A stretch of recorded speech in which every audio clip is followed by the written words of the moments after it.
तो सब कुछ अच्छा चल रहा था। फिर एक दिन क्वारंटीन आ गया और इस क्वारंटीन में इंसान जिंदगी को महसूस करने लगा। कभी उसने यादों के बंद पिटारे खोले तो कभी वो पुरानी फोटो एल्बम्स निकाली। कुछ इंसान अपने परिवार से और जुड़ गए और कुछ इंसानों को शायद ये पहली बार मालूम हुआ कि वो कभी अपने परिवार से जुड़ ही नहीं पाए। कितना अजीब है ना सब। हम हमारे किसी अपने से दूर हो गए हैं, इस बात का एहसास भी हमें उनके साथ रहने के बाद होता है।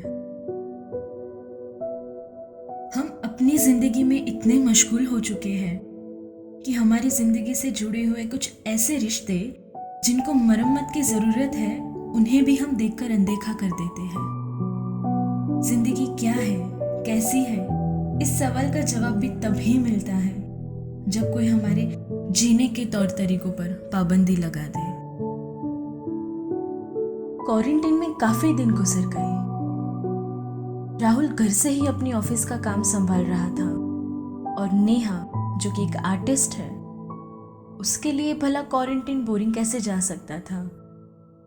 उसे तो जैसे वक्त मिल गया था अपनी रंगों की दुनिया में खो जाने का।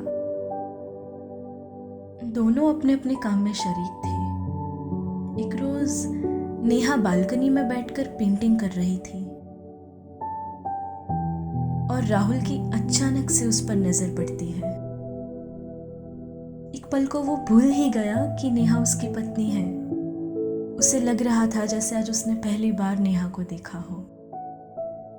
जैसे जैसे नेहा इन रंगों को कैनवास पर सजा रही थी, वैसे कभी कभी रंग हल्का सा उसको छूकर सजाया करते थे। वो उसे बस यूं ही देखता रहा। कुछ वक्त बाद नेहा की पेंटिंग खत्म हुई और राहुल बालकनी में गया।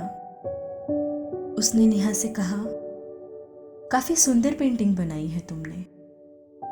नेहा ये सुनकर बहुत खुश हो गई क्योंकि सालों बाद राहुल ने उसकी पेंटिंग की तारीफ 3 से ज्यादा शब्दों में की थी। सालों बाद। नेहा खुश होकर किचन की ओर चली जाती है दोनों के लिए चाय बनाने, और इस दौरान राहुल बस पेंटिंग को देखता रहा। वैसे तो ये तस्वीर पूरी तरह बन चुकी थी, मगर राहुल को ये अधूरी अधूरी सी लग रही थी। कैनवास पर सजे इस पुल की किसी तरफ एक लड़की खड़ी थी,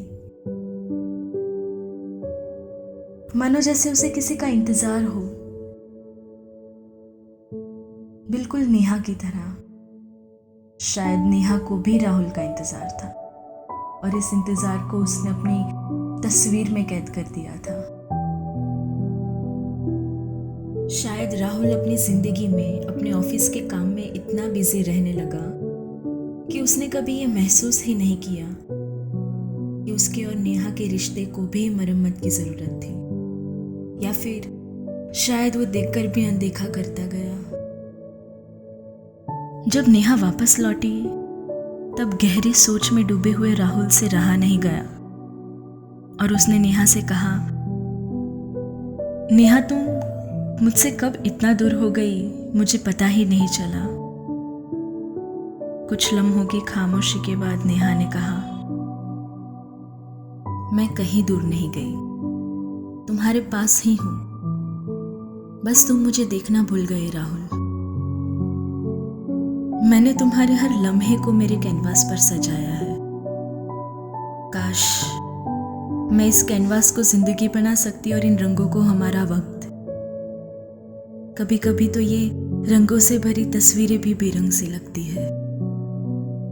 इतना कहकर नेहा अपनी पेंटिंग को लेकर रूम में चली गई, पर शायद राहुल समझ गया था कि साथ रहना या किसी के साथ जीना ये हम सब करते हैं, मगर जिनके साथ जी रहे हैं उनकी मौजूदगी को महसूस करना भी जरूरी है। नेहा और राहुल दोनों एक दूसरे के साथ जिंदगी बिता तो रहे थे, पर एक दूसरे की मौजूदगी को महसूस करना भूल चुके थे, और शायद इस बात का अंदाजा दोनों को हो गया था। वैसे इस क्वारंटीन की एक बात बहुत अच्छी है, इसने अपनों की मौजूदगी को महसूस करना सिखा दिया है।